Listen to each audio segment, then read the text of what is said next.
agama ini memang diciptakan untuk saling membenci? Apakah agama ini memang diciptakan untuk saling mengkafirkan? Fungsi agama adalah menertibkan manusia.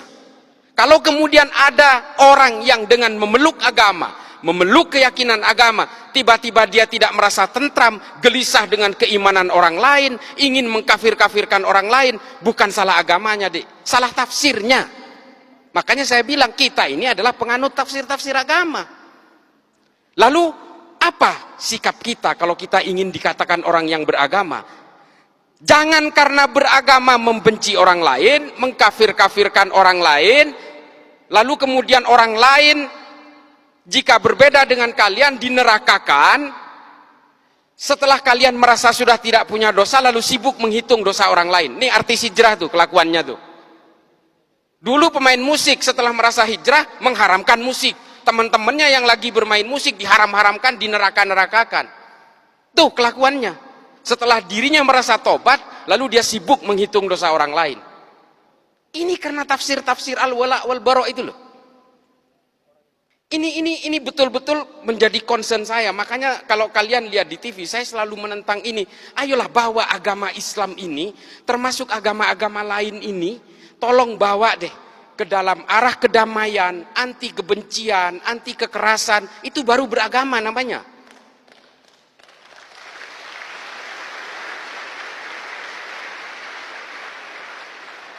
Memang terrorism has no religion. Terorisme tidak ada agamanya. Semua agama punya potensi untuk melahirkan terorisme dan kekerasan. Semua agama, bukan hanya Islam, Dek. Cuma kenapa saya concern kepada agama Islam? Satu, Islam itu adalah agama yang paling banyak dipeluk oleh manusia Indonesia hari ini, dan saya sendiri Islam. Di India terorisnya orang Hindu, Dek, Bharatiya Janata garis keras. Di Myanmar siapa terorisnya? Orang Buddha, Dek. Namanya Asin Wiratu.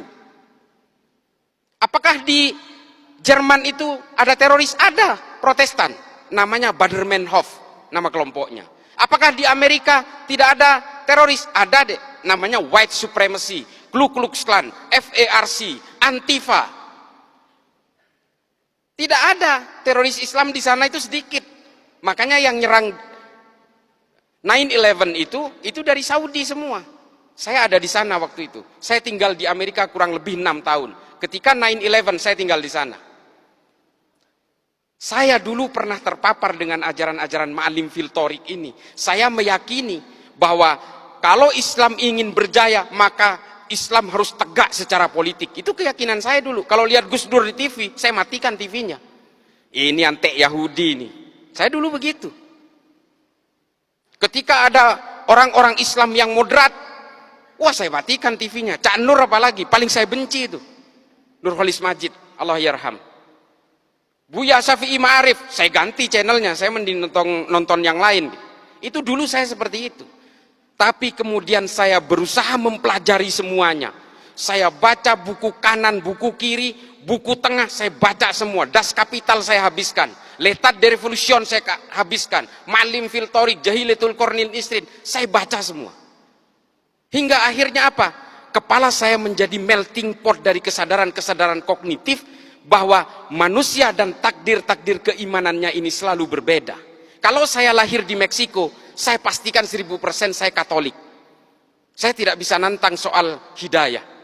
Ini benar-benar prerogatifnya Allah. Tapi kalau saya lahir di Argentina, saya Katolik, Dek. Lalu kemudian dengan takdir-takdir kelahiran itu, apakah kita kemudian seolah-olah, oh karena saya Islam, sejak lahir saya Islam, maka saya yang akan paling menghuni surga. Kalau orang yang berbeda dengan saya pasti masuk neraka. Selalu punya niatan-niatan seperti itu. Demikian juga dengan orang yang Kristen, kalau kalian mau percaya. Orang yang Katolik juga begitu kok. Inilah konsep-konsep dasar keyakinan itu. Lalu apakah saya menganggap semua agama benar? Bukan itu konsepnya. Setiap orang yang memeluk agama pasti menganggap keyakinannya paling benar. Persoalannya, apakah dengan menganggap keyakinan saya yang paling benar, apakah saya harus menyalah-nyalahkan keyakinan orang lain? Kan nggak harus. Itu adalah kesalahan besar, offsetnya di situ. Dengan mengatakan istri saya cantik, saya tidak harus mengatakan istri orang lain jelek kok. Ini loh analoginya. Maka kemudian Habib Ali Al-Jufri membuat sebuah buku, judulnya Al-Insaniyah Qabla Tadayyun. Mengenal kemanusiaan lebih dulu sebelum mengenal agama. Karena apa? Kelahiran kita dan konsep-konsep keimanan ini berbanding linier. Kita beragama Islam karena lahir dari negara dengan mayoritas Islam dan dari orang tua beragama Islam. Kalau kita ini lahir di negara-negara dengan beragama Hindu misalnya, di India, kita lahir di Jammu misalnya, bisa jadi kita ini Hindu. Atau lahir di Bali, bisa jadi Hindu. Sementara kita tidak pernah ditawarkan mau lahir dari orang tua beragama apa. Tiba-tiba kita lahir brojol Islam, ikut keimanan orang tua, lalu I'm the man. I'm the holder of universe. Ini loh penyakit-penyakit orang yang kemudian menghegemoni keimanan bahwa dia itu adalah pemegang kebenaran tunggal. Makanya kalau kita ingat tulisannya Thomas Aquinas dalam Summa Theologica, saya paling memegang ini. Meskipun Santo Thomas Aquinas ini adalah seorang Katolik, bukunya itu saya habiskan. Saya itu pembaca buku, Dek. Ya saya nggak jumawa ya. Saya itu 1000 halaman rata-rata per bulan. Saya baca buku itu. Makanya saya merasa I'm feeling free. Saya merasa merdeka dengan berbagai bacaan yang saya baca ini. Saya betul-betul tidak terbolgol oleh keyakinan-keyakinan sepihak. Kata Thomas Aquinas apa? Hominem unius libri. Saya paling takut kalau ada orang baca satu buku lalu dianggap ini adalah kebenaran paling mutlak. Ini loh, bahaya sekali.